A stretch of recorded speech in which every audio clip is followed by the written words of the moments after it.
Welcome to my channel S.S. Academy. Today I am going to tell you a very wonderful short story, The Doctor's Word. The author is R.K. Narayan. Rasipuram Krishna Swami, I.R. Narayan Swami, born on 1906 and died on 2001. He is an Indian English novelist and short story writer. His narratives highlight social context and provide a feel for his characters through everyday life. He has brought out the humor and energy of ordinary life and displayed compassionate humanism in his fiction. He has created a fictional town called Malgudi that stood for reality. The Doctor's Word. A doctor saves lives both with his skill and more with his words. Do you agree? It is because the patient's will to survive is what matters. Soothing words of a doctor work miraculously for a patient even in a critical condition. Let's know the story and see if human life hangs on a doctor's word. People came to him when the patient was on his last legs. Dr. Raman often burst out, "Why couldn't you have come a day earlier?" The reason was obvious: visiting fee 25 rupees, and more than that, people liked to shock the fact that the time had come to call in Dr. Raman. For them, there was something ominous in the very association. As a result, when the big man came on the scene, it was always a quick decision one way or another. There was no scope or time for any kind of wavering or whitewashing. Long years of practice of this kind had bred in the doctor a certain court truthfulness. For that very reason, his opinion was valued. He was not a mere doctor expressing an opinion, but a judge pronouncing a verdict. The patient's life hung on his words. This never unduly worried Dr. Raman. He never believed that agreeable words ever saved lives. He did not think it was any of his business to provide unnecessary dope when, as a matter of course, nature would tell them the truth in a few hours. However, when he glimpsed the faintest sign of hope, he rolled up his sleeve and stepped into the arena. It might be hours or days, but he never withdrew till he wrested the prize from Yama's hands. Does the illness of a person dear to your heart upset you? Can you guess how a doctor feels for his ailing friend? Let's know how Dr. Raman feels when he finds his bosom friend in a critical condition. Today, standing over a bed, the doctor felt that he himself needed someone to tell him soothing lies. He mopped his brow with his kerchief and sat down in the chair beside the bed. On the bed lay his dearest friend in the world, Gopal. They had known each other for 40 years now, starting with their kindergarten days. They could not, of course, meet as much as they wanted, each being wrapped in his own family and profession. Occasionally, on a Sunday, Gopal would walk into the consulting room and wait patiently in a corner till the doctor was free, and then they would dine together, see a picture, and talk of each other's life and activities. It was a classic friendship, standing over, untouched by changing times, circumstances, and activities. In his busy round of work, Dr. Raman had not noticed that Gopal had not called in for over 3 months now. He just remembered it when he saw Gopal's son sitting on a bench in the consulting hall one crowded morning. Dr. Raman could not talk to him for over an hour. When he got up and was about to pass on to the operation room, he called up the young man and asked, "What brings you here, sir?" The youth was nervous and shy. "Mother sent me here. What can I do for you? Father is ill." Do you know, skillful doctors are always calm even in adverse situations? How do you think Dr. Raman would have reacted when he saw his friend? Let's know the story and observe how smart Dr. Raman was in making the diagnosis and treating his patient. It was an operation day and he was not free till 3 in the afternoon. He rushed off straight from the clinic to his friend's house in Loli Extension. Gopal lay in bed as if in sleep. The doctor stood over him and asked Gopal's wife, "How long has he been in bed?" "A month and a half, doctor." "Who is attending him?"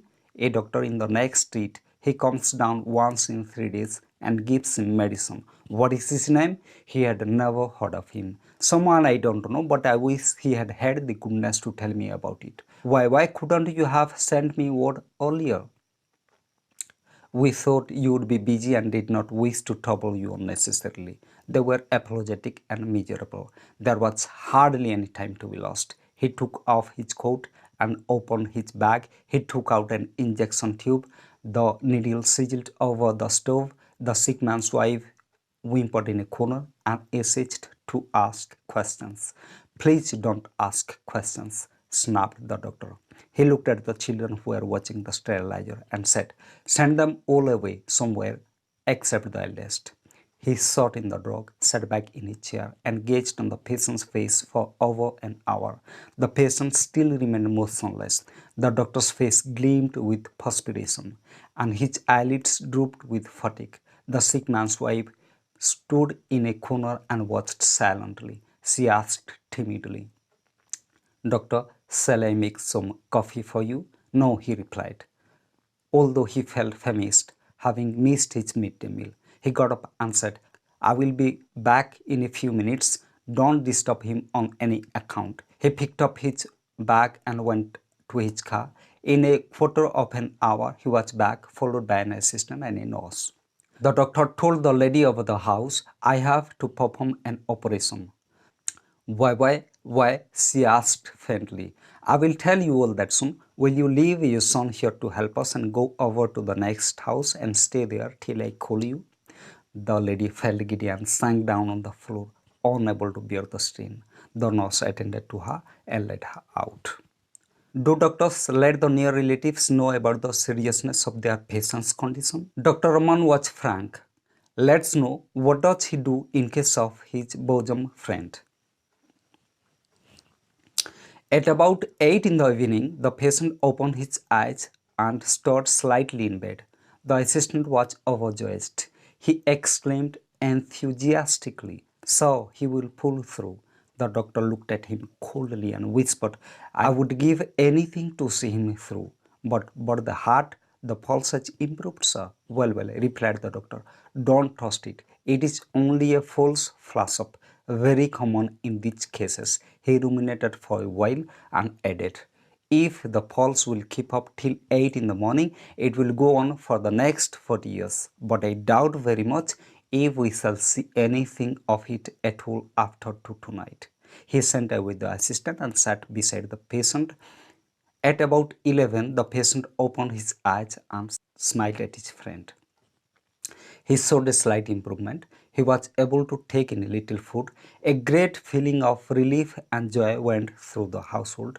They swarmed around the doctor and poured out their gratitude. He sat in his seat beside the bed, gazing sternly at the patient's face, hardly showing any signs of hearing what they were saying to him. The sick man's wife asked, is he now out of danger? Without turning his head, the doctor said, give glucose and brandy every 40 minutes. Just a couple of spoons will do. The lady went away to the kitchen. She felt restless. She felt she must know the truth, whatever it was. Why was the great man so evasive? The suspense was unbearable. Perhaps he could not speak so near the patient's bed. She beckoned to him from the kitchen doorway. The doctor rose and went over. She asked, what about him now? How is he? The doctor bit his lips and replied, looking at the floor, don't get excited. Unless you must know about it, don't ask now. Her eyes opened wide in terror. She clasped her hands together and implored, tell me the truth. The doctor replied, I would rather not talk to you now. He turned around and went back to his chair. A terrible wailing soared through the still house. The patient stood and looked about in bewilderment. The doctor got up again, went over to the kitchen door, drew it in securely, and shut off the well. Does a doctor ever let a patient know how serious his condition is? Wasn't Dr. Raman feared for his frankness? What did he do in case of his friend Gopal? Let's know the story ahead. When the doctor resumed his seat, the patient asked in the faintest whisper possible, is that someone crying? The doctor advised, don't exert yourself. You mustn't talk. He felt the pulse. It was already agitated by the exhaustion. The patient asked, "Am I going? Don't hide it from me." The doctor made a deprecating noise and sat back in his chair. He had never faced a situation like this. It was not in his nature to whitewash. People attached great value to his word because of that. He stole a look at the other. The patient motioned a finger to draw him nearer and whispered, "I must know how long I am going to last. I must sign the will. It is already. Ask my wife for the dispatch box. You must sign as a witness."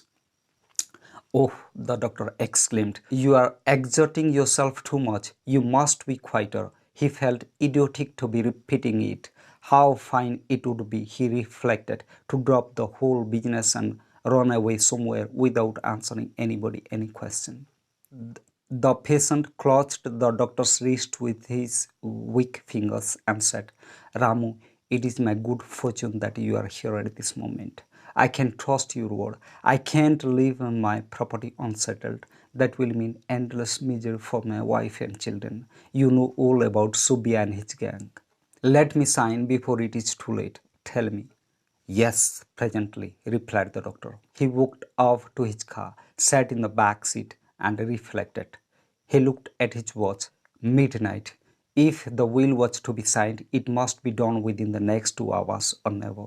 He could not be responsible for a mess there. He knew too well the family affairs and about those wolves, Subia and his gang. But what could he do? If he asked him to sign the will, it would virtually mean a death sentence and destroy the thousandth part of a chance that the patient had of survival. He got down from the car and went in. He resumed his seat in the chair. The patient was staring at him appealingly. The doctor said to himself, "If my word can save his life, he shall not die. He will be damned." He called, "Gopal, listen." This was the first time he was going to do a piece of acting before a patient, simulate a feeling and conceal his judgment. He stooped over the patient and said with deliberate emphasis, "Don't worry about the will now. You are going to live. Your heart is absolutely sound." A new glow suffused the patient's face as he heard it. He asked in a tone of relief, "Do you say so? If it comes from your lips, it must be true." The doctor said, "Quite right. You are improving every second. Sleep in peace. You must not exert yourself on any account. You must sleep very soundly. I will see you in the morning." The patient looked at him gratefully for a moment and then closed his eyes. The doctor picked up his bag and went out, shutting the door softly behind him. Does a patient's life hang on a doctor's word? Was it true in case of Dr. Raman? How did he realize the truth of the words, "There is a divinity that shapes our ends"? Let's know the concluding part of this story.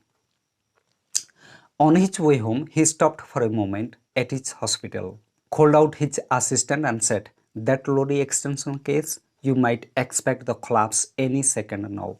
Go there with a tube of in hand and give it in case the struggle is too hard at the end.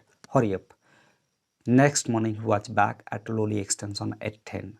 From his car, he made a dash for the sickbed. The patient was awake and looked very well. The assistant reported satisfactory pulse. The doctor put his tube at his heart, listened for a while, and told the sick man's wife, "Don't look so unhappy, lady. Your husband will live to be 90. When they were going back to the hospital, the assistant sitting beside him in the car asked, "Is he going to live, sir?" "I will bet on it. He will live to be 90. He has turned the corner. How he has survived this attack will be a puzzle to me all my life," replied the doctor. I would like to request you to like my video, comment something, share it with your friends and relatives, subscribe my channel and hit on the bell icon so to get the notifications of my next videos. Thank you.